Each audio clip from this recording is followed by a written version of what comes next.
hablar es sobre las generalidades, sobre las definiciones básicas de la parasitología.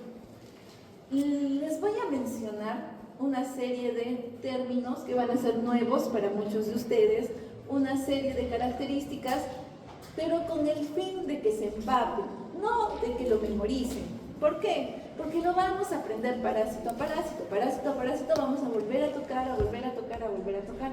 Entonces, esto es simplemente un marco de referencia, ¿ok? Y comenzamos con lo siguiente, las asociaciones biológicas. Entonces, cuando hablo de parásitos, la primera definición, la primera piedrita, es que es una asociación biológica. La asociación biológica es la relación que se establece entre dos o más seres vivos. Esta relación puede ser una relación positiva, buena, nutritiva, todos ganan. O también puede ser una relación negativa, donde hay daño o hasta muerte. Por eso es que dentro de las asociaciones biológicas tenemos subclasificaciones, ¿ok? Una de ellas, por ejemplo, es el amensalismo. En el amensalismo es un más menos, ¿ok? ¿A qué me refiero? A que acá no hay afán de daño. Espérense, vamos a parar la musiquita. Ahí está, un ratito. En el amensalismo no hay afán de daño, no quiero destruir y tampoco hay afán de beneficio, no me quiero beneficiar. Es un accidente. Un ejemplo muy claro, el hongo penicillium. El hongo penicillium, ¿qué creen que produce? Penicilina, muy bien. Entonces el hongo penicillium está feliz viviendo, produciendo penicilina y penicilina, y de casualidad por ahí se cruza una bacteria. Las bacterias están en todas partes, es uno de los microorganismos más predominantes, entonces solo pasa la bacteria. ¿Y qué creen que va a pasar la penicilina que está secretando el hongo contra la bacteria? La puede matar, ¿verdad? La puede dañar. Entonces, esta es una relación accidental. Se ha establecido este choque del hongo penicillium a través de la penicilina contra la bacteria, pero sin querer. Si la bacteria muere, no le beneficia ni le perjudica al hongo. Y viceversa, ¿no? Si es que no la logra matar, tampoco ni le beneficia ni le perjudica. Entonces, ese es el amensalismo. Es una relación accidental. Accidental, no hay, nadie gana ni nadie pierde, o si ocurre es algo accidental. Segunda relación, las relaciones positivas, las relaciones que me hacen progresar, ganar. Aquí está el comensalismo.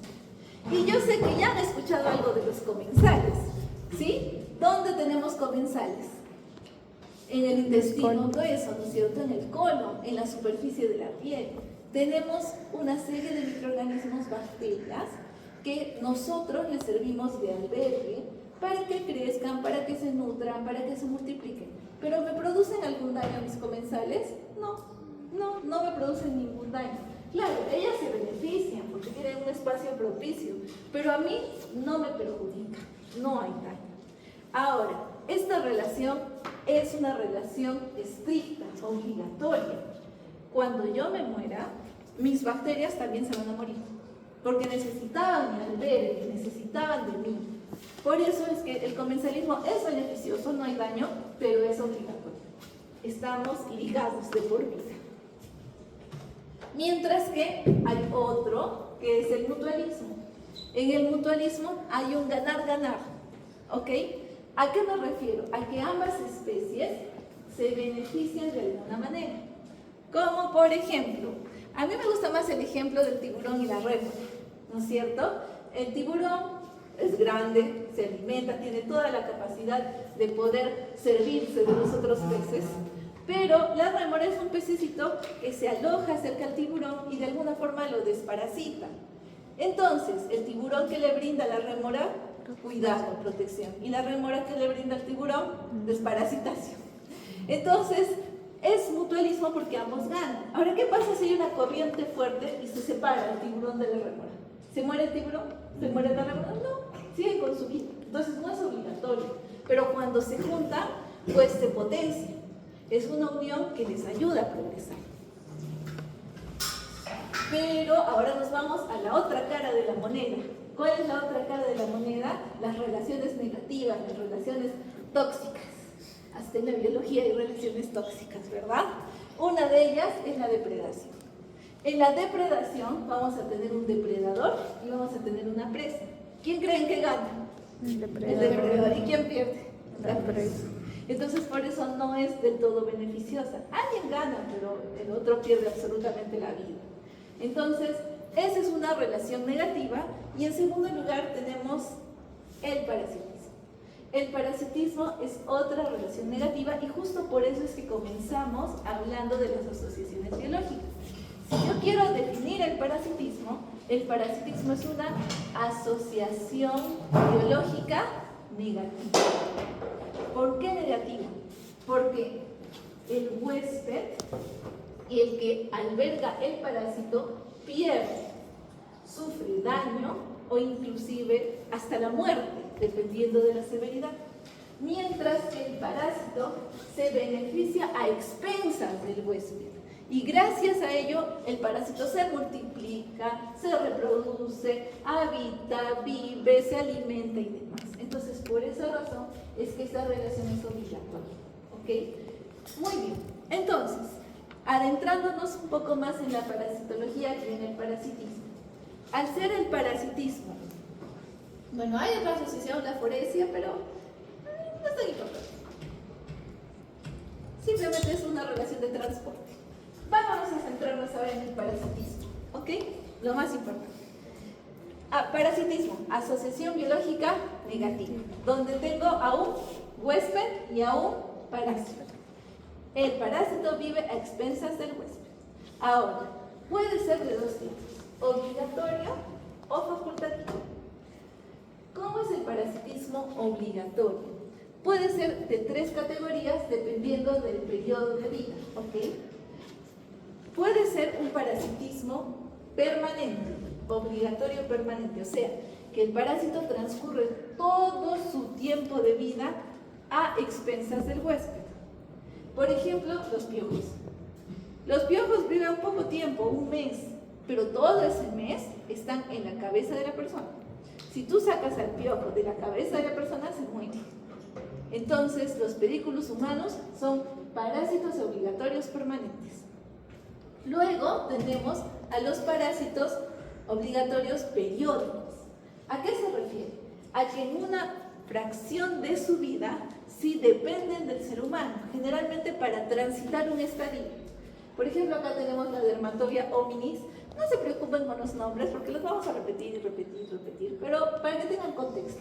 Esta es una mosca y cuando es larva tiene que vivir en la piel del ser humano. Cuando ya deja de ser larva y pasa a ser pupa, automáticamente tiene que salir para que en el exterior continúe su ciclo. ¿Ok? Entonces es periódico porque requiere para una etapa de su vida al ser humano, pero después ya no, solo en esa etapa. Y finalmente, el obligatorio temporal. En el caso del obligatorio temporal, es simplemente que el parásito se acerca para alimentarse. Come un poquito y se va. Por ejemplo, las pulgas. Si tienes la mala suerte de pulgarte, viene la pulga, te picotea y se desaparece. Y tal vez cuando llegas a tu casa ni la encuentras. ¿Por qué? Es temporal, es un corto periodo de tiempo que fue simplemente para nutrirse, que fue transitorio y desaparece. Ahora, en el caso del parasitismo facultativo, se refiere a los parásitos accidentales. O sea, son parásitos que no nos tocan, que no deberíamos de sufrirlos, no deberían de chocar con nosotros, pero porque tienes tan mala suerte, te cruzaste con el parásito. Un ejemplo, de acá a un par de semanas vamos a hablar del Hymenoleucus diminuta. La Hymenoleucus diminuta es un parásito de los roedores, o sea, afecta a las ratas, a los ratones. Pero hay personas tan saladas que justo comen un alimento infectado y tenía Hymenoleucus diminuta. Nada tenía que ver la Hymenoleucus diminuta con el ser humano, pero comió el alimento infectado por un artrópodo y ¡zas! Hymenoleucus diminuta. Entonces, aquí está el parasitismo facultativo, que es accidental. No correspondemos a su ciclo de vida, pero por cosas del destino, pues termina en nuestro organismo. Y ahora sí, con este explicar cómo vamos a llevar a cabo la distribución de los parásitos en nuestro semestre. Miren, los parásitos se dividen en estos tres grupos: helmintos, protozoos y artrópodos. Entonces los vamos a estudiar de la siguiente forma: helmintos en la primera fase, protozoos en la segunda fase y artrópodos en la tercera fase. Ahora, sí, los helmintos son un grupo grande, ¿sí? Son bastante extensos, son muchos. Y si quisiéramos ceñirnos estrictamente a esta distribución, la primera fase va a ser terriblemente inmensa para ustedes. Entonces, para no ir en detrimento de su aprendizaje, algunos helmintos los vamos a pasar a la segunda fase. Por esa razón es que algunos protozoos van a pasar a la tercera fase, y en tercera fase ya se trabaja con un par de protozoos y el resto de artrópodos, ¿ok? Pero en líneas generales, viendo en macro, la mayor cantidad de helmintos en la primera, la mayor cantidad de protozoos en la segunda y la mayor cantidad de artrópodos en la tercera. Entonces, esta primera fase yo me voy a encargar de hablar netamente de helmintos, y desde ahora les voy adelantando. Cada vez que yo diga helmintos es porque me estoy refiriendo a gusanos, ¿ok? Helmintos es sinónimo de gusanos. Entonces, si yo digo gusano, ustedes dicen helmintos. Si yo digo helmintos, ustedes dicen gusanos. ¿Sí? Clarísimo.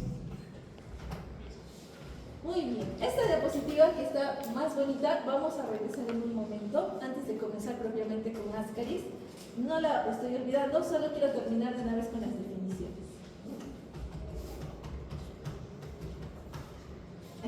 Ok. Entonces, las definiciones, ahora los términos que les voy a mencionar, como les decía, no es con el propósito de que las memoricen, sino que tengan un contexto. Después vamos a volverlas a tocar, parásito, parásito. Pero, por ejemplo, en algún momento vamos a llegar a hablar de los tipos de huéspedes: definitivo, intermediario, paratécnico. De acá quiero nada más que se lleven que en el caso de los helmintos, en la primera fase, el huésped definitivo es aquel que alberga el estadio adulto. Eso sí, anótenlo, lo marcan y le pasan resaltador. Huésped definitivo alberga el estadio adulto, mientras que el huésped intermediario alberga el estadio larval. ¿Ok? Eso les va a servir mucho y les va a ayudar mucho para aprender los ciclos de vida. Con eso va a haber menos confusiones. Ahora, lo que les estoy diciendo solo aplica para los helmintos. En la segunda fase, que hablemos de protozoarios, la definición de huésped definitivo e intermediario cambia, ¿ok? Lo que les estoy mencionando ahorita solo es para helmintos. Muy bien. Ahora, hospedero paratécnico, hospedero vertebrado, invertebrado, lo vamos a ver con más detalle en los últimos parásitos sobre todo, pero mencionarles principalmente esa definición para que vayan diferenciando definitivo de intermediario. Muy bien. ¿Qué otras cositas quisiera hacerles hincapié? La zoonosis, ¿ok? Van a haber ciclos que tienen zoonosis. ¿Qué significa zoonosis? Cuando parte del ciclo interviene un animal. Si no existe ese animal, el ciclo no se lleva a cabo, ¿ok? Entonces, por eso es que las formas infectantes muchas veces de esos parásitos es a través de animales. No todos los ciclos tienen zoonosis, no todos, pero de hecho muchos de ellos sí son zoonosis. Otro, reservorio. Es cuando el parásito es albergado en algún ser vivo y allí puede permanecer por mucho tiempo, y este ser vivo puede ir eliminando progresivamente y haciendo que sea pues un foco de infección. Entonces, no todos los parásitos tienen reservorios, pero los vamos a mencionar eventualmente. Vector principalmente está asociado al transporte. Hay parásitos que son transportados principalmente por artrópodos. En el interior se sigue llevando a cabo parte del ciclo, pero es esencial el vector para que pueda llegar a otros seres humanos, a otros seres vivos y proliferar. Y bueno, vamos aquí. Acá, el daño. ¿Ok? El daño también va a variar parásito a parásito. Los mecanismos de daños pueden ser que un parásito produzca uno, produzca dos o produzca todos. Por eso es importante que lo entiendan. No es con el objetivo que memoricen, sino que entiendan de dónde provienen. ¿Cuándo hay daño mecánico? Cuando hay obstrucción. Cuando hay obstrucción o compresión, ese parásito está produciendo daño mecánico. Cuando hay daño destructivo es porque estamos rompiendo estructuras. Cuando hay daño exfoliatriz es porque el parásito se está comiendo mi comida principalmente o comiéndome a mí, por ejemplo mi sangre, ¿no? Cuando hay daño tóxico alérgico es porque algún elemento extraño del parásito ha despertado mi sistema inmune y ha despertado una respuesta alérgica, ¿ok? Por ejemplo, la cutícula, por ejemplo, los desechos del parásito producen daño tóxico alérgico. Y finalmente, cuando hay daño inflamatorio, pues la simple presencia del parásito puede activar a mi sistema inmune y generar una respuesta inflamatoria, más aún si es que va acompañado de destrucción, más inflamación. Entonces, como les mencionaba, los parásitos pueden producir uno o varios daños, pero eso lo vamos a analizar en cada uno de los sitios. Bueno, solo para decirles que los parásitos tienden a tener un contexto epidemiológico. No es que ocurre en todas partes a cada rato. Hay características ambientales que hacen que propicie, que prolifere el parásito, y hay características que también inhiben el crecimiento. Por eso es que la epidemiología va a ir fuertemente de la mano cuando describamos a cada parásito. De la misma forma, situaciones como factores biológicos, el estilo de vida, factores ambientales y inclusive el sistema de salud van a influir en que el parasitismo frene o avance. Cada vez que toquemos un parásito, también para finalizar cada parásito, vamos a hablar de medidas de control y medidas preventivas, profilácticas, porque la idea no solamente es matar a los parásitos, sino educar a la población para que no se lleve a cabo más infecciones. Porque si yo freno la infección, pues definitivamente contribuye a la salud pública. Entonces, esos elementos también los vamos a conversar en cada parásito.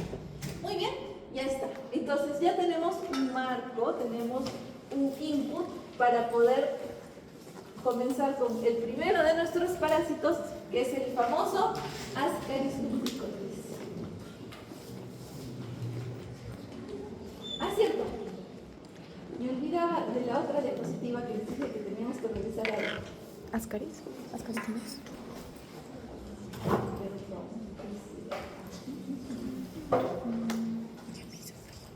También me voy a decir la cosa que me trae mucho.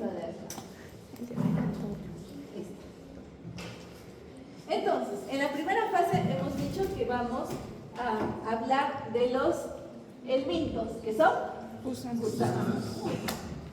Los helmintos se dividen en dos grupos, ¿ok? O sea, hay dos tipos de gusanos. Tenemos los gusanos cilíndricos, así como los gusanos que encontramos en la tierra, las lombrices cilíndricas, que son mejor conocidos como nemátodos. Los nemátodos son gusanos cilíndricos. Y los platelmintos, que son los gusanos planos como una cinta, ¿ok? Entonces, los helmintos se dividen en dos: en nemátodos, que son los gusanos cilíndricos, y los platelmintos, que son los planos. Ahora, los platelmintos, a su vez, se dividen en dos. Se dividen en céstodos y en tremátodos. Los céstodos son gusanos planos, pero largos como una cinta. Como la cinta métrica es larga, pero es plana, ¿verdad? Así son los céstodos. Mientras que los tremátodos son planos, pero en forma de hoja, como una hojita de las plantas. Entonces, como les mencionaba, en la primera fase vamos a hablar de nemátodos y céstodos. En la segunda fase nos va a quedar los tremátodos, por la cantidad, ¿ok? Más o menos esa es la distribución. Entonces, vamos a comenzar hablando el día de hoy de nuestro primer nemátodo insignia, que es el Ascaris, ¿ok?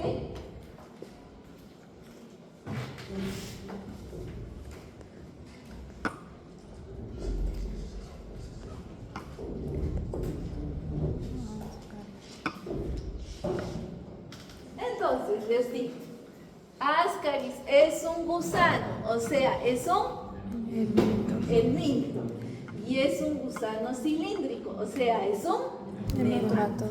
Perfecto, hasta ahí ya la tienen clara. Muy bien.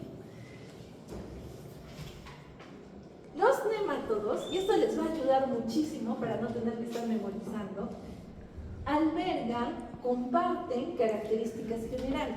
Entonces les voy a decir las características generales de los nemátodos y eso va a aplicar a cada uno de los que vayamos viendo y lo vamos a repetir una y otra y otra y otra vez. Entonces, primera característica general de los nemátodos, es cilíndrico, esa ya la saben. Segunda característica general de los nemátodos, tiene hembra y tiene macho, ¿ok? Entonces, ¿por qué es importante que haya hembra y que haya macho? Miren, primero, que haya ambos sexos me ayuda o proviene de aquí la característica conocida como dimorfismo sexual. ¿Qué es dimorfismo sexual? Son aquel conjunto de elementos que me permiten diferenciar uno de otro, hembra de macho. Si yo salgo a la calle y veo un perrito caminando y me acerco para ver si es hembra o macho, ¿hacia dónde tendría que fijar? Hacia la parte posterior, ¿no es cierto? Le tendría que levantar la patita para ver si es hembra o si es macho. Ya, lo mismo vamos a hacer con los nemátodos. Los nemátodos no tienen patita, pero nos tenemos que fijar en la parte posterior. Entonces, la parte posterior de los nemátodos me ayudan a diferenciar si es hembra o macho. Primera diferencia en cuanto a dimorfismo sexual. Segunda característica o segunda diferencia, el tamaño. El tamaño me van a ayudar a saber si es hembra o macho, porque ¿quién creen que es más grande? ¿La hembra o el macho? La hembra. Está más grande. La hembra está más grande. Entonces, en los nemátodos, la hembra está más grande. ¿Ok? Entonces, esos dos elementos principalmente me van a permitir saber si es uno u otro y lo vamos a poner en práctica en un momento. Y también cuando lleven práctica lo van a hacer. Otro elemento importante, como tenemos hembra y macho, la reproducción se da a través de huevos, ¿ok?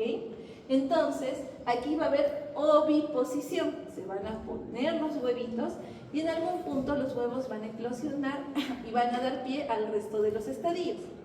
Por eso es que, ¿cuáles son los estadios de los nemátodos? Los nemátodos tienen 3 estadios: huevo, larva, adulto. 3 estadios: huevo, larva, adulto. El huevo. En el estadio de huevo van a pasar todas aquellas etapas que ustedes han aprendido muy, pero muy bien en embriología. Así que si saben de embriología, acá tienen las etapas. ¿Cuáles? ¿Se acuerdan cuando se unía el óvulo con el espermatozoide? ¿Qué formaba? El huevo cigoto. ¿Y después qué pasaba con ese huevo cigoto? Blastosis. Muy bien, empezaba pues la morla, la glástula, el embrión, ¿no es cierto? Ya, eso pasa. Todo eso pasa dentro del huevo del parásito. Se ovipone y comienza dentro del huevo, primero la morla, la gástrula, hasta formar el embrión cilindroide. ¿Por qué embrión cilindroide? Porque es nemátodo y el nemátodo es cilíndrico, por eso es cilindroide, no va a tener forma humana, ¿verdad? Listo. Entonces, todo eso ocurre dentro del huevo. Ahora, vámonos con lo que es el estadio de larva. El estadio de larva de los nemátodos tiene 4 etapas. Larva 1, larva 2, larva 3, larva 4. 4 etapas, ¿ok? Si se ponen a leer, ahí no les he mencionado, en nuestro libro base va a ser el Botero, con B de bueno, Botero. Y hay un segundo libro de apoyo que es antiguito, pero la estructura es bastante útil, que es el libro de... es uno celestito, ¿cómo se llama? Córdoba. ¿Sí? Entonces, ambos libros son bastante útiles. Y bueno, cuando se pongan a revisar, o si se ponen a revisar otros libros, puede surgir aquí una duda, y es la famosa L5. O sea, les estoy diciendo que las larvas transitan 4 estadios, L1, L2, L3, L4. Pero por ahí van a leer L5 en algunas bibliografías. ¿Qué significa? ¿Que aparece otra larva más? No. El estadio L5 es el estadio adulto joven. O sea, calza en el estadio adulto. Por eso es que, a fin de no confundirlos, nosotros mencionamos como adulto general, ¿ok?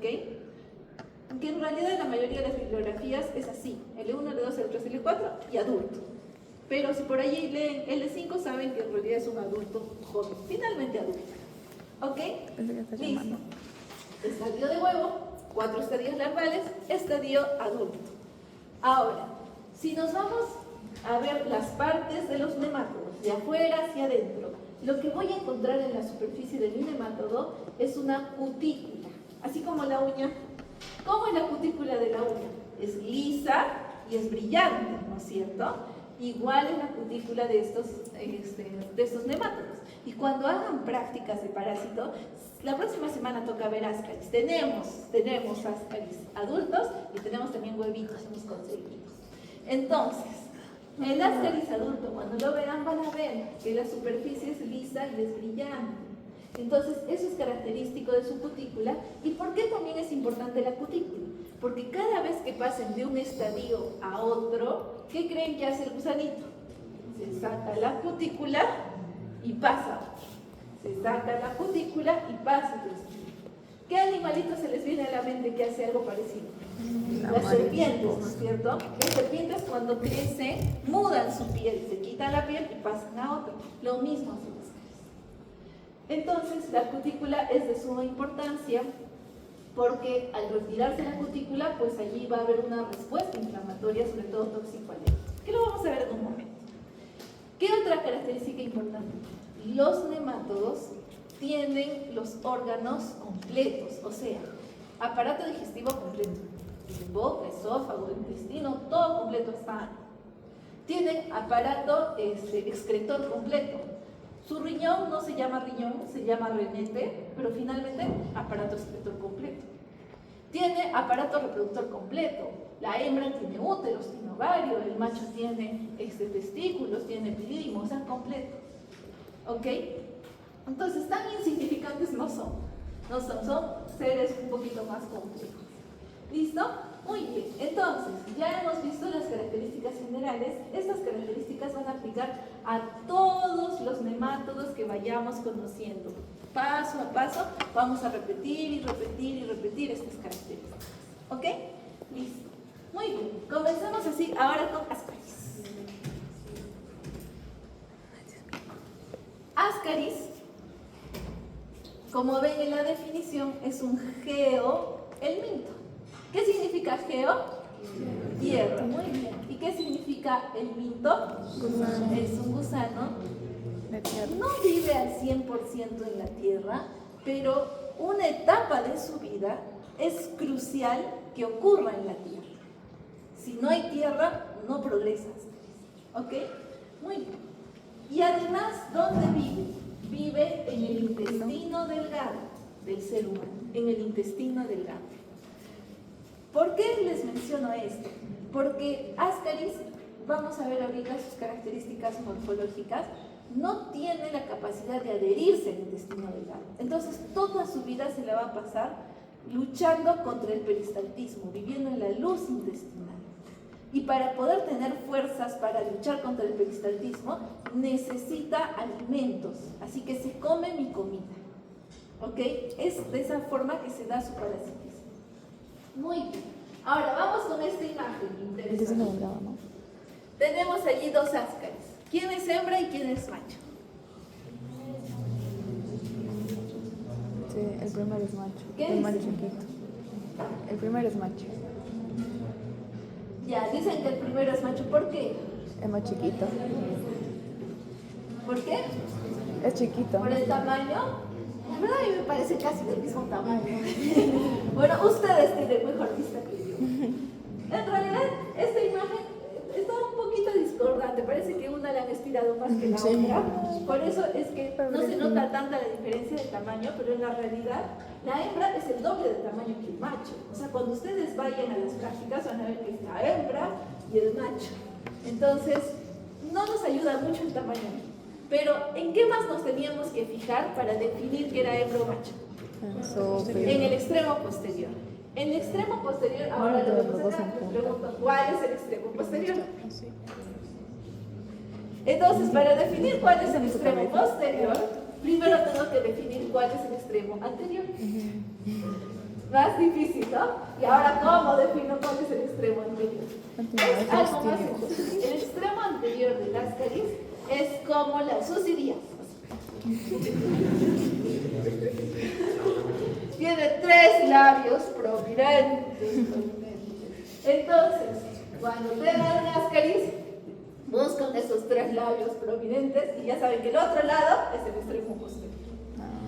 Ahora, en la imagen pues es un poco difícil acercarnos a buscar los labios, pero aquí viene algo interesante. El extremo posterior del ascaris macho es curvado ventralmente, mientras que el de la hembra es recto.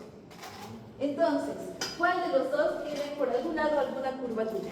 El primero. El primero tiene una curvatura ventral como un garfio, entonces ese es el macho. Y la otra que tiene los extremos rectos es la hembra. ¿Sí? El recto del de la hembra. Sí, no. Mira, posterior. Ahora, ¿cuánto miden los ascaris? Miren, no los quiero rellenar de números, por eso no les voy a decir la medición de cada una de las etapas de vida del ascaris, pero sí es relevante porque me ayuda con el diagnóstico. En el caso del adulto, el adulto de ascaris, la adulta hembra, más o menos mide 30 centímetros. Y el macho la mitad. Es una prox. Los 30 centímetros y el macho más o menos 15 centímetros. Entonces, microscópicos no son bastante considerables en tamaño. ¿Sí? Y ahora cuando veamos el impacto de su tamaño en la patología que produce, pues allí hay rezagos, daños importantes. Muy bien, ya hemos visto el extremo anterior, hemos visto el tamaño, hemos visto el extremo posterior y aquí observamos cómo está viviendo el ascaris. Acá pareciera que estuviera sobre la mucosa, pero en realidad principalmente está en la luz, luchando siempre contra el peristaltismo y alimentándose de mis alimentos predigeridos, o sea, de mis proteínas, de mis carbohidratos, de mis aminoácidos, de mis lípidos. De eso se nutre el ascaris. Muy bien. Bueno, acá ya dice, ¿no? Macho. ¿Pero por qué? Por el tamaño. ¿Y por qué más? Por la curvatura. En cambio, la hembra larga y sus extremos son rectos. Aquí está lo que les mencionaba. Todos los nemátodos hemos visto que tienen los aparatos completos. O sea, por ejemplo, acá tengo el de la hembra. Vemos que tiene los úteros, tiene los ovarios, tiene un corte del intestino. En el caso del macho tiene los testículos, tiene el epidídimo. Entonces, aquí se cumple lo que hemos mencionado para todos los nemátodos. Punto número 2. Comenzamos con los estadios. El estadio de ascaris, el primero, es el estadio de huevo. ¿Cómo luce el huevo del ascaris? El huevo del ascaris normalmente es redondeado, ovalado, es más redondito. Y en la superficie va a tener una capa externa mamelonada. Así se conoce, capa externa mamelonada. ¿Tiene más capas? Sí, tiene más capas, pero no me interesa que las aprendan todas. La que es crucial es la capa externa mamelonada. ¿Qué significa mamelonada? Es que los bebitos antes usaban unos baberos que tenían unos bobitos, ¿cierto? Unos bobitos así. Ya, esos bobitos se le conocía con el nombre de mamelón. Y si se dan cuenta, el ascaris tiene como unos chichoncitos, ¿ven? No es liso. Esos chichoncitos parecen esos bobitos y por eso dicen que es mamelonado.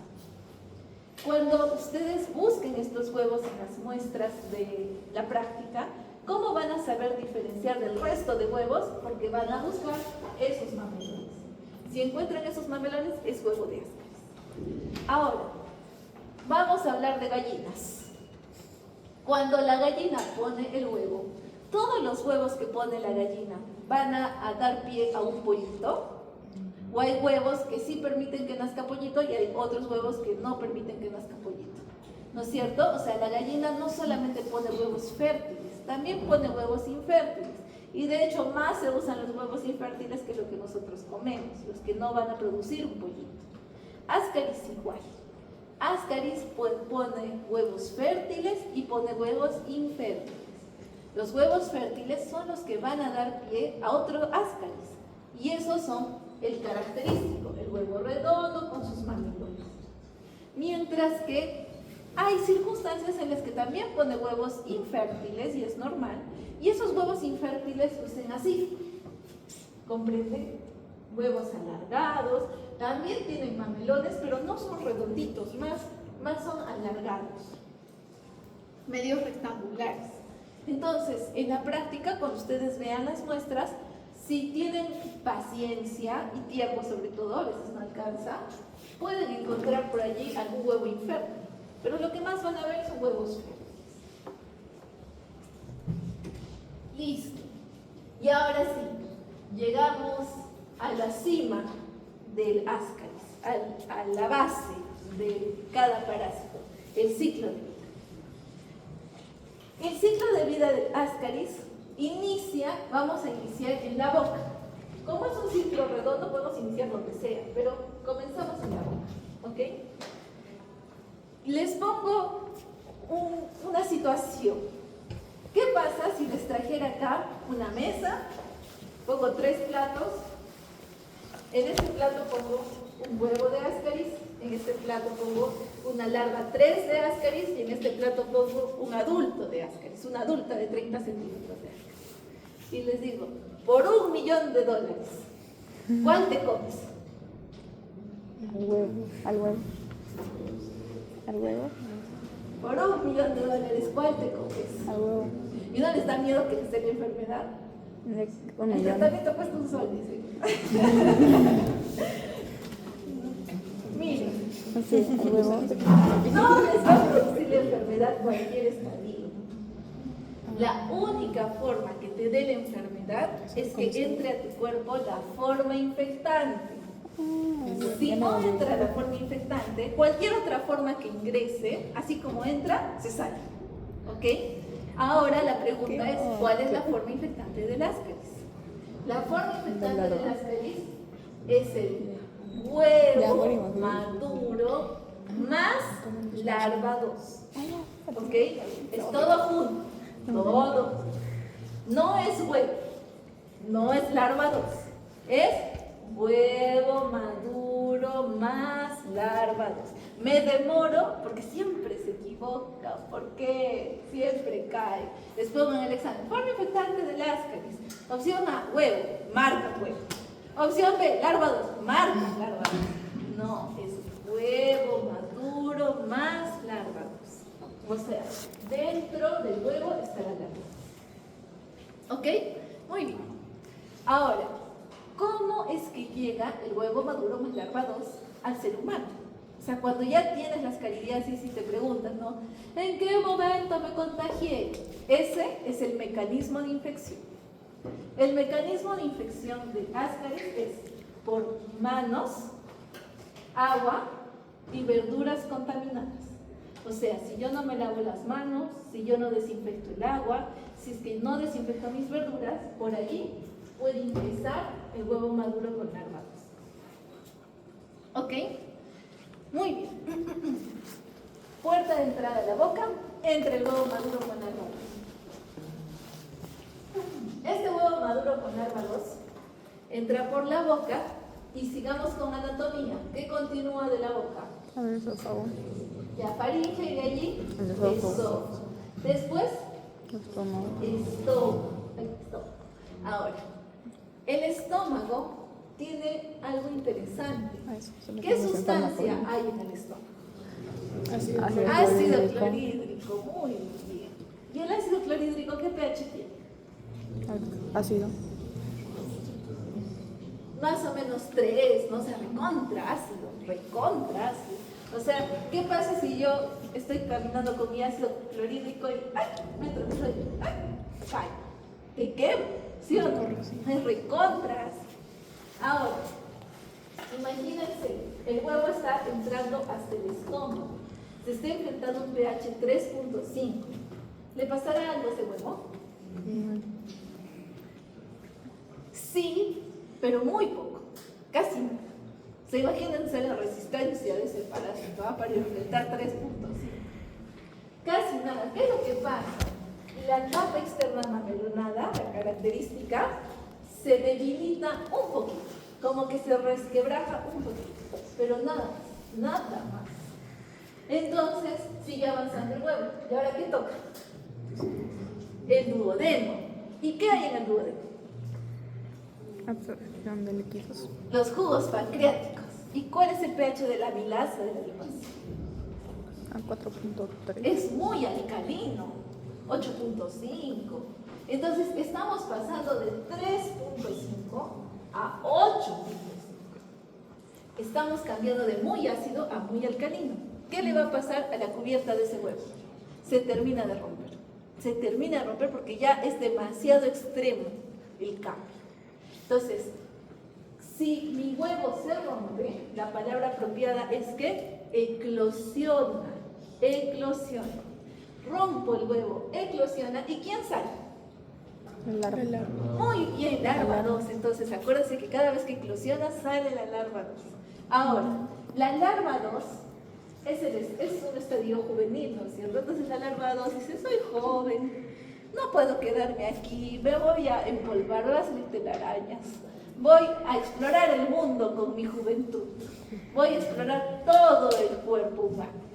Entonces se pone a analizar sus opciones y dice, si continúo duodeno, yeyuno y rión, voy a terminar en el colon y salgo por las heces. ¿Exploré algo el cuerpo? No, nada. Entonces, ¿qué puedo hacer? La segunda opción y la opción que opta es atravesar. Y tenemos que acordarnos de histología. ¿Qué capas componen al intestino delgado? Mucosa, submucosa, muscular y serosa. Muy bien, entonces la larva 2 que conoce histología dice, atraviesa mucosa, submucosa, mira los costados. ¿Y qué hay en la submucosa? A ver, acuérdense de las prácticas. Hay vasos sanguíneos. Entonces se mete a los vasos sanguíneos de la submucosa. Y ahora, anatomía. ¿Qué vasos sanguíneos, qué venas salen del intestino delgado para drenar a otro lado? La mesentérica superior, ¿no es cierto? Entonces, cuando se mete a los vasos sanguíneos, la larva 2 se está metiendo a las ramas de la mesentérica superior. Se mete a las ramas y la mesentérica superior la lleva hacia donde drena. ¿Dónde drena la mesentérica superior? A la porta. ¿Dónde queda la porta? En el hígado. Entonces, ¿dónde va a ir a parar el ascaris? O mejor dicho, la larva 2. Al hígado. Va a la porta y llega. Llega al hígado, está cumpliendo su sueño, está explorando, está turisteando. Entonces, toma fotos, por aquí conoce, por allá, y nada más. Nada, simplemente transita. Pasa por el hígado y continúa por la circulación. Ahora, la vena porta, ¿dónde drena? En la cava inferior. Muy bien, a la cava. ¿Y las cavas finalmente dónde drenan? Al corazón. Al corazón. Aurícula derecha, ventrículo derecho. ¿Y luego quién sale del ventrículo derecho? La arteria pulmonar. ¿Y la arteria pulmonar a dónde la va a llevar la larva? Al pulmón. Entonces, el ascaris ha llegado al pulmón. La larva 2 ha llegado al pulmón. Hasta ahí ha hecho todo su tour turístico. Tomado fotos, ha hecho sus reels y ha llegado hasta el pulmón. Llega al pulmón y se cansa, pues ha viajado mucho, se cansa y dice, aquí está cómodo, es blandito, parece una esponjita, está bien ventilado, entonces me quedo a vivir en el pulmón. ¿Y qué va a pasar en el pulmón? Va a llegar a un punto en el que se va a quitar su cutícula y va a pasar a ser larva 3. Y sigue viviendo allí, está feliz, se vuelve a quitar la cutícula y pasa a ser larva 4. Ahora que es larva 4, ¿cuál sería el siguiente estadio que toca? Adulto. Muy bien, adulto. Entonces, el ascaris reflexiona y dice, ya soy larva 4, ya he hecho y deshecho todo lo que he querido, he vivido mi juventud a flor de piel, pero ya estoy a un paso de ser adulta. Y como estoy a un paso de ser adulta, ya tengo que sentar cabeza. Entonces, para sentar cabeza, voy a ir a vivir al lugar que me vio nacer. ¿Qué lugar la vio nacer? El intestino delgado, porque ahí eclosionó, ¿no? Pero viene la pregunta del millón. Está en el pulmón. ¿Cómo va a llegar al intestino delgado? No puede ir de reversa porque el torrente sanguíneo no ayuda, va en una sola dirección. Entonces, muy bien, sigue avanzando. Entonces pasa del pulmón a los bronquios. Sigue avanzando a la tráquea. Sigue avanzando y está en la tráquea. ¿Qué sigue? Ay, no. La laringe. Sigue avanzando. Ahora la faringe. Y la faringe tiene 3 posibilidades. Puerta número 1, puerta número 2, puerta número 3. Puerta número 1. ¿Qué hay detrás de la puerta número 1? La nasofaringe. ¿Qué hay detrás de la puerta número 2? Orofaringe. Imagínate estar hablando ¿Y qué con hay alguien y detrás de no la con gusano. puerta número 3, que es más o menos donde está ubicada la faringe laringe, que está cercana a un salto del esófago? Entonces, ¿qué puerta opta el Que L4? sea la boca. Dice la 3, la 2, cualquiera. Qué asco. Y saben qué, les cuento. Cuando yo era Imagínate. residente R1, recién había entrado a la residencia, no pasaron ni 15 días que yo estaba en la residencia, ya tenía 20.000 cosas que hacer, porque todo le carga la R1, pero estaba con mis jeringas de gases arteriales, estaba con las muestras, empujando las orinas, así ya, mi mundo. En eso entra un doctor corriendo con un frasco así. Se mete en microbiología y ¡pah! Cierra la puerta. Pero en microbiología era todo transparente, entonces de afuera podía chismosear. ¿Y qué resulta? Este doctor era pediatra, estaba de turno en emergencia y le había llevado una señora a su hijito que tenía tos recurrente y la tos no mejoraba, ya le habían puesto de todo, lo habían inhalado, saludamos todo y no mejoraba. Entonces lo lleva y ustedes saben que en la exploración para lo que es respiratorio, pues auscultas, le pides que respire, ¿no es cierto?, para que se escuche el murmullo vesicular y le dices que tosa para ver el aclaramiento, ¿no es cierto? Entonces le dices tose, y una de esas tosidas, ¿qué creen que pasó? Salió un amigo. Y la mamá y el doctor entraron un segundo en shock y después ya el doctor cogió un frasquito de orina de los estériles, abrió la bolsa, metió el gusano y salió corriendo hacia la microbiología. ¿Qué era? Una L4 de Ascaris. No voy a tener miedo. Entonces, puede salir por la nariz, puede salir por la boca, pero la gran mayoría saltan al esófago. Se degluta. Y cuando pasa al esófago, y estamos acá, otra vez bajamos. Esófago, luego que sigue, estómago. El estómago que tenía, muy bien, ácido. El ácido le hará algo a la L4, le ayuda. ¿Por qué? Porque va a permitir que la cutícula se suelte un poco. De tal forma que cuando llega al intestino delgado, ese cambio de pH hace que finalmente la cutícula se suelte por completo y pase de L4 a adulto. Y ya como adulto o adulta, se quedan a vivir en el intestino delgado. Muy bien, tenemos Ascaris adulto y Ascaris adulta. Ya son adultos, no son jóvenes. Entonces, hembra y macho, juntos, ¿qué pasa? Reproducción, ¿no es cierto? Muy bien. ¿Y qué es lo que van a salir? Huevitos. Oviporio. Salen los huevitos y esos huevitos, ¿por dónde van a finalmente ser expulsados? Por las heces. Entonces, si yo quiero diagnosticar que un paciente tiene ascaridiasis, ¿qué muestra le voy a pedir? Heces. ¿Y qué voy a buscar? En las heces, los huevos con capa externa mamelonada, que es lo característico. Ahora, comenzamos hablando de Ascaris, definiendo que era un geohelminto. ¿Qué significaba geo? La tierra es muy importante para el ciclo, pero hasta ahora ni la mencionamos. Resulta que cuando salen los huevitos, estos huevitos tienen que caer a la tierra para que el ciclo continúe. Si no caen a la tierra, el ciclo se corta y ahí muere. Por eso es que la tierra es sumamente importante, pero no cualquier tierra, es una tierra especial. ¿A qué me refiero? Tiene que ser un suelo arcilloso, tiene que ser un suelo sombreado y tiene que ser un suelo húmedo. calientito, perdón. ¿Quién va a cumplir con esas 4 características de suelo caliente, húmedo, arcilloso, sombreado? Arequipa no, por ejemplo, porque Arequipa es recontra seco. Entonces con húmedo ya se perdió.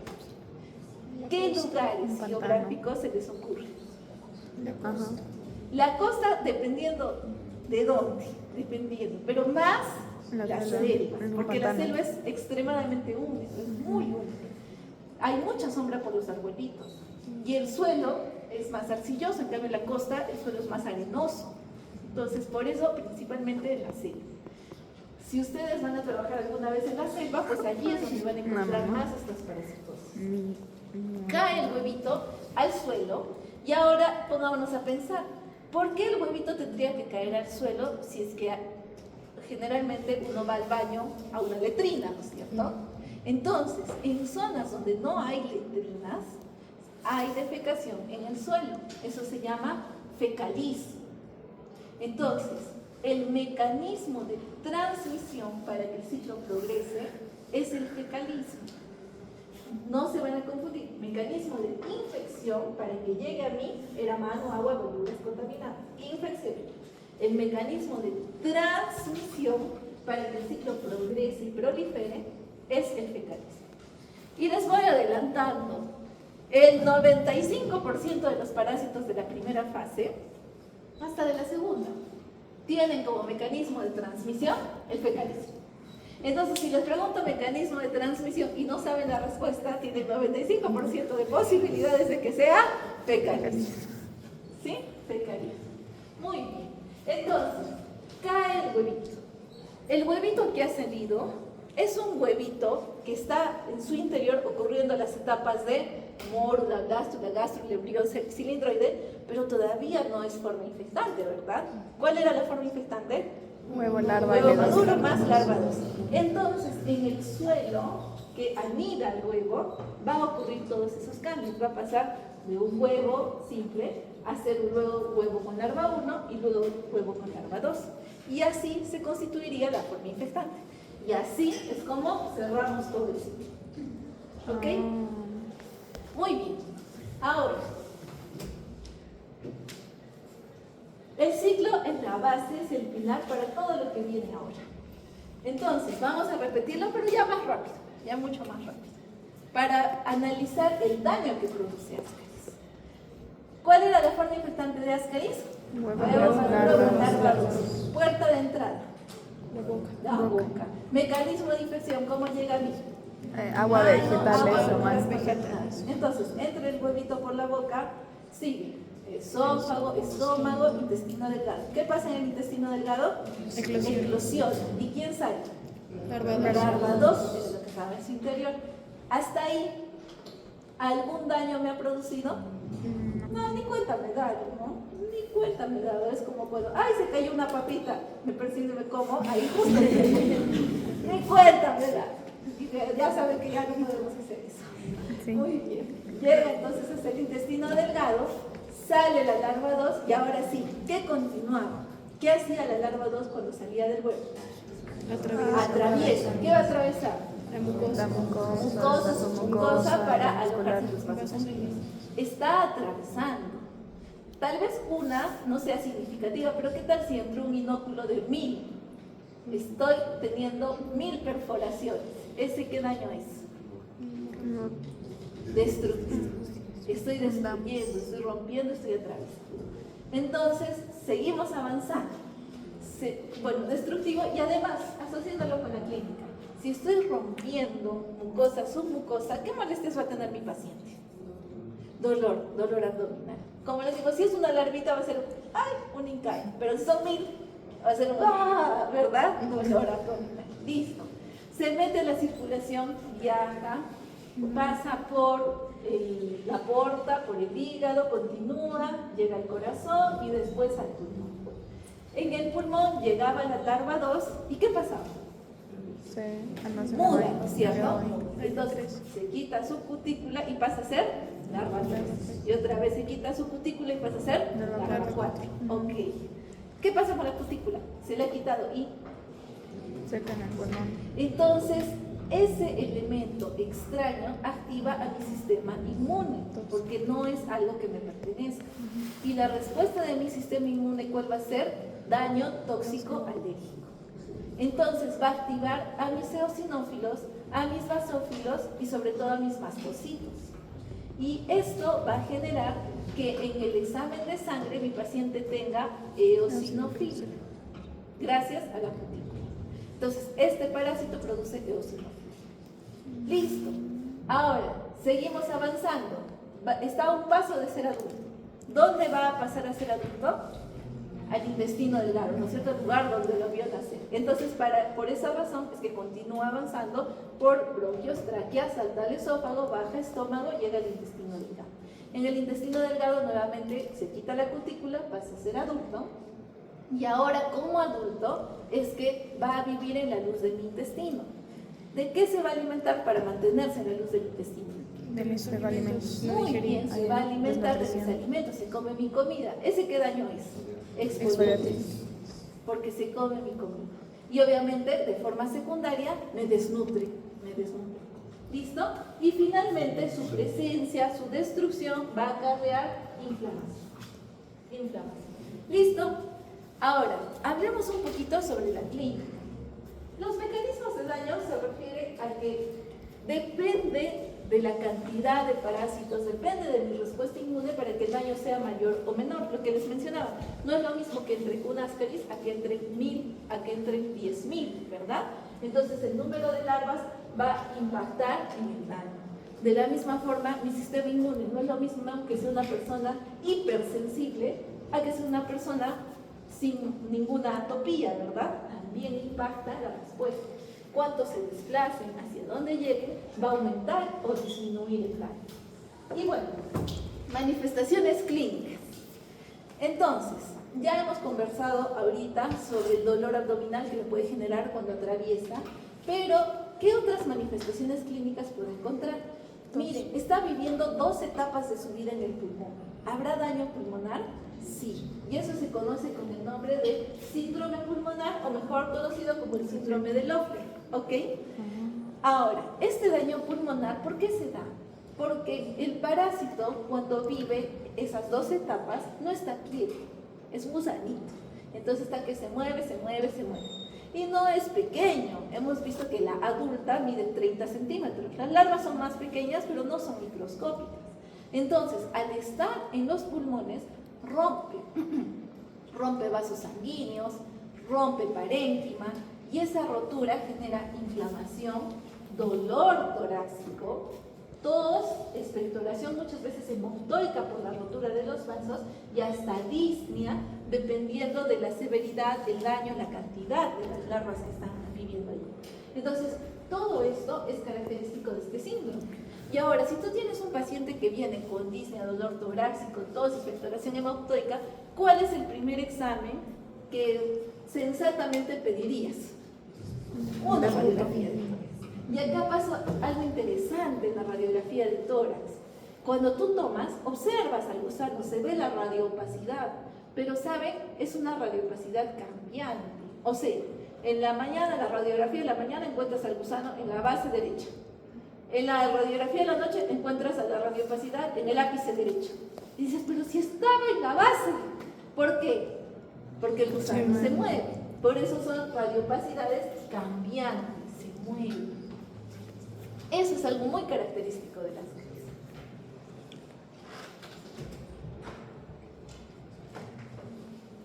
Muy bien, ahora vamos, ya hemos hablado de esto.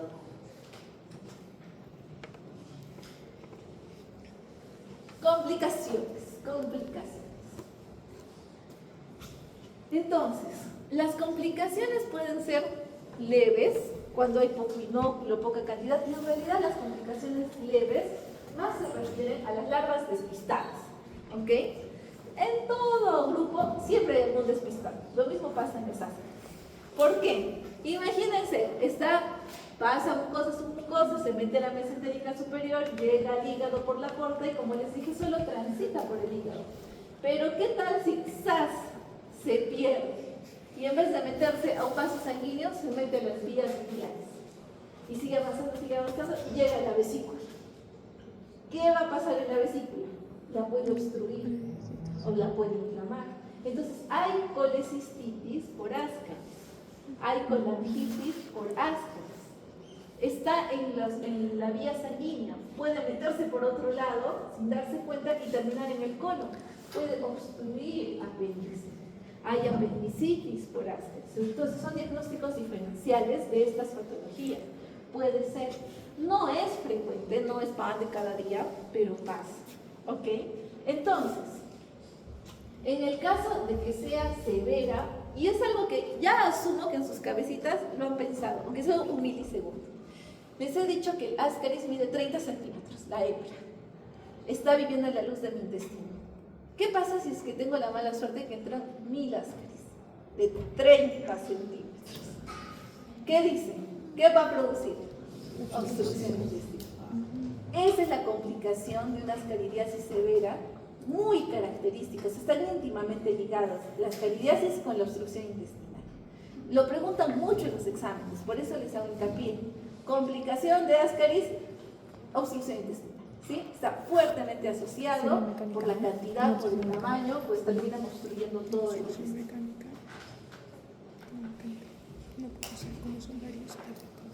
Listo.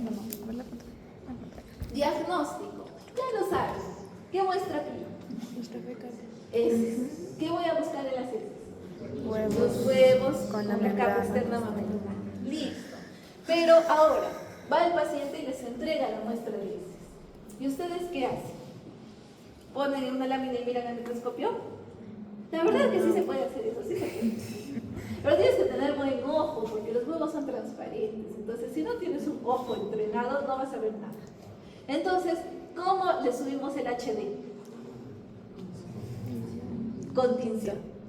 ¿Cuál es la tinción que más utilizamos para estos parásitos? El Lugol. El Lugol es cafecito, por eso las muestras son cafecitas. El Lugol es cafecito. Entonces, estas muestritas, como les mencionaba, esta tinción de Lugol tiñe el huevo y permite que se vea mucho mejor.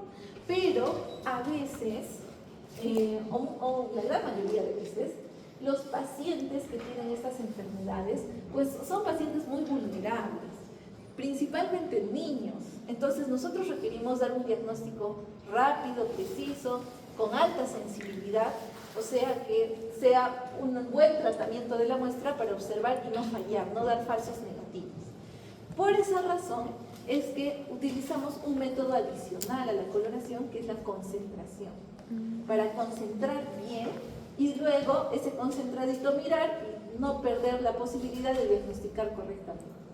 ¿Qué método de concentración es el que más utilizamos? Es el método de Telemann, que básicamente es este de acá. Ponemos la muestrita, le agregamos éter y suero.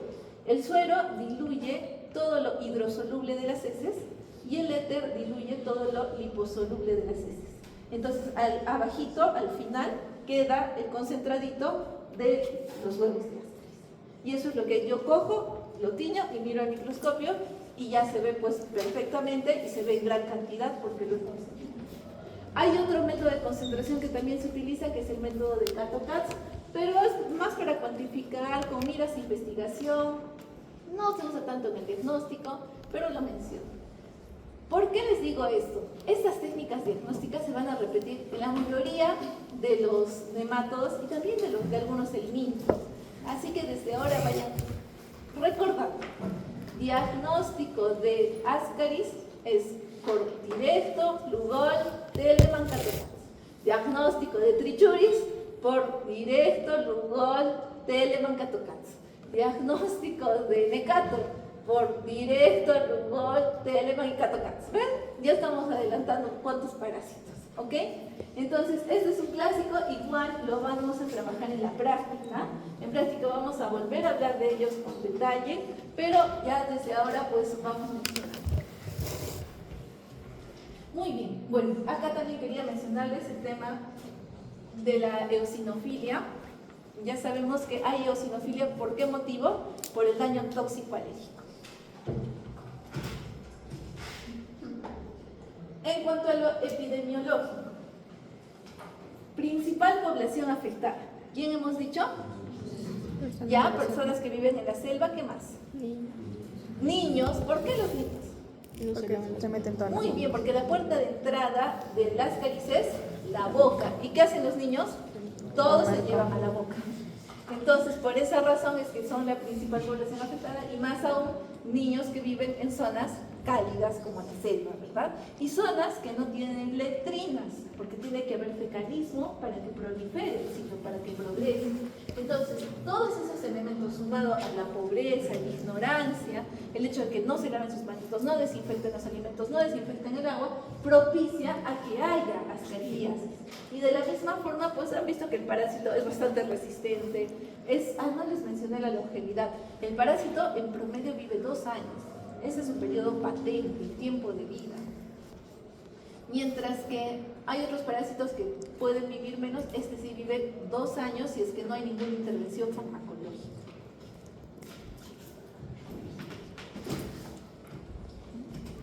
Listo, aquí está lo que les mencionaba. La profilaxis, pues, es evitar eso, ¿no? Lavarse las manos, desinfectar agua, desinfectar alimentos, no al fecalismo, a que haya letrinas, la educación y demás.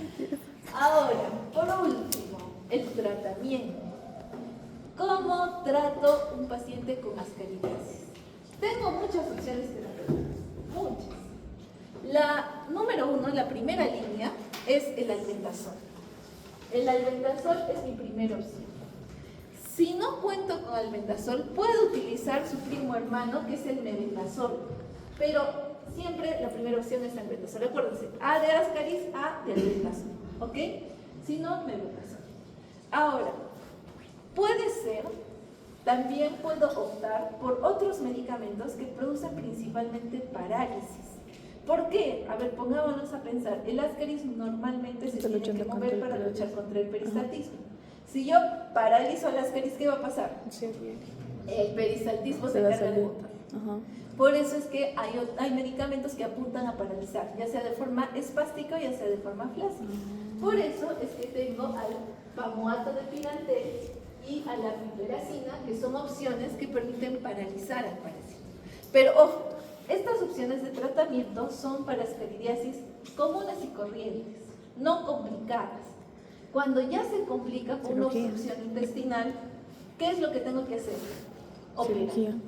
Definitivamente tengo que operar, porque no va a salir. Así yo los paralice, están todos ahí taponeados, entonces no se van a mover, no va a salir. De la misma manera, si hay una colecistitis producto de una ascaridiasis, una apendicitis, tengo que operar. Entonces, pero cuando es una ascaridiasis sin complicación, ese es el tratamiento. Cualquiera de ellos, no todos juntos. Me gusta recetarlo 4 cosas, no, es uno o tiempo uno, ¿sí? Muy bien. Listo, chicos, entonces hemos terminado con ascaris. Sí, ya estaba muy chévere, ¿sí? Ascaris es bacán. Entonces, la próxima clase, que sería el día jueves, sí, ¿no? Jueves. Entonces ya hacemos 2 parásitos más, que ascaris era el más largo porque teníamos que partir de cero con los conocimientos. Ahora ya tenemos un colchoncito, va a ser mucho más fluido. Les recomiendo desde ahora vayan leyendo, vayan repasando, para que no se les junten las características, porque se viene un mar de características, ¿ok? Muy bien, eso sería todo, chicos. Doctora, una preguntita. En lo que es la radiografía, ¿tenemos que ver opacidades o concentraciones? Ay, no me acuerdo, ¿era opacidades o concentrados? Condensaciones. Condensación. Condensación. Es que de primera instancia vas a ver radioplasticidad, parece condensación. O sea, de primera instancia. ¿Cuándo te vas a dar cuenta que son cambiantes? Cuando tomes un control. Claro. Cuando vengas a tomar un control, vas a ver que esto amigra. Y allí recién se consolida lo que es control. Y el tipo de complicación con la obstrucción de intestino sería ahí mecánica, ¿verdad? Una obstrucción mecánica. Ah, ya. Genial, ya. Gracias. Ya está. ¿Tienes clases?